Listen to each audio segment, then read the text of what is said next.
दोस्तों, पुरानी पेंशन के बहाली को लेकर वित्त मंत्रालय का जवाब।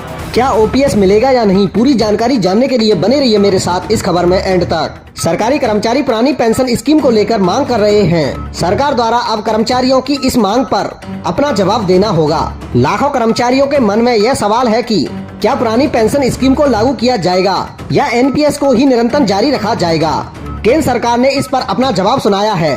पुरानी पेंशन की मांग कर रहे कर्मचारी संगठनों को अंतिम बजट पेश होने से पहले ही सरकार ने अपना जवाब दे दिया है। बता दें कि 11 जनवरी को पुरानी पेंशन बहाली संयुक्त मंच oblique national joint of action ने पुरानी पेंशन बहाली को लेकर वित्त मंत्रालय को पत्र लिखा है। पिछले सप्ताह को वित्त विभाग की ईबी ब्रांच ने इस पत्र का जवाब दिया है।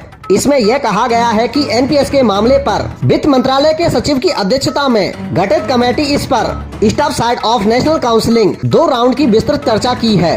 गठित कमेटी ने साइड ऑफ नेशनल काउंसिलिंग के महत्वपूर्ण सुझावों को नोट किया है। National joint counselling of action द्वारा 11 जनवरी को भेजे गए अपने पत्र में जिन बातों का जिक्र किया है उन्हें पहले ही कमेटी के समक्ष रख दिया गया है। पुरानी पेंशन स्कीम की बहाली को लेकर केंद्र सरकार से मांग की जा रही है। इसके लिए कई बार आग्रह किया गया। पुरानी पेंशन योजना बहाली संयुक्त मंच oblique national joint counselling of action के संयोजक शिव गोपाल मिश्रा ने वित्त मंत्रालय से पुरानी पेंशन बहाली की मांग की थी। संयोजक शिव गोपाल मिश्रा ने बताया कि वित्त मंत्रालय को लिखे पत्र में हमने पुरानी पेंशन बहाली को लेकर मांग की है।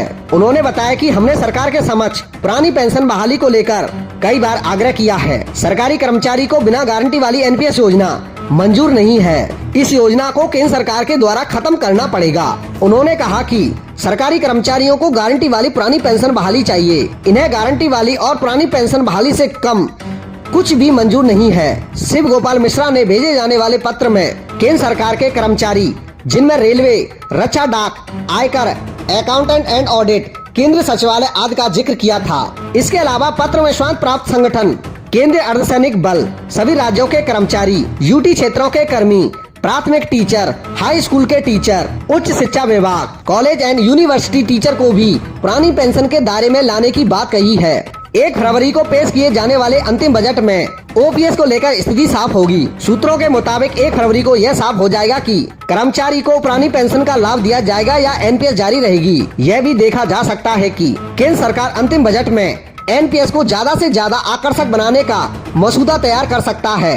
एनपीएस में जमा हो रहा कर्मियों का 10% पैसा और इसके साथ ही सरकार का 14% पैसा, इसमें सरकार बड़ा बदलाव कर सकती है। अब सरकार से यह उम्मीद है कि वह जिस प्रकार से पुरानी पेंशन स्कीम में गारंटीकृत शब्द एक भरोसा देता है, वैसा ही शब्द एनपीएस में भी जोड़ दिया जाए। यह भी देखने को भी मिल सकता है कि डीए/डीआर की दरों में बढ़ोतरी होने से एनपीएस में उसका आर्थिक फायदा कर्मियों को कैसे दिया जाए, इस पर कुछ नया देखने को मिले। दोस्तों, हमें कमेंट बॉक्स में कमेंट करके जरूर बताना क्या आपके स्टेट में ओपीएस लागू हुआ है या नहीं।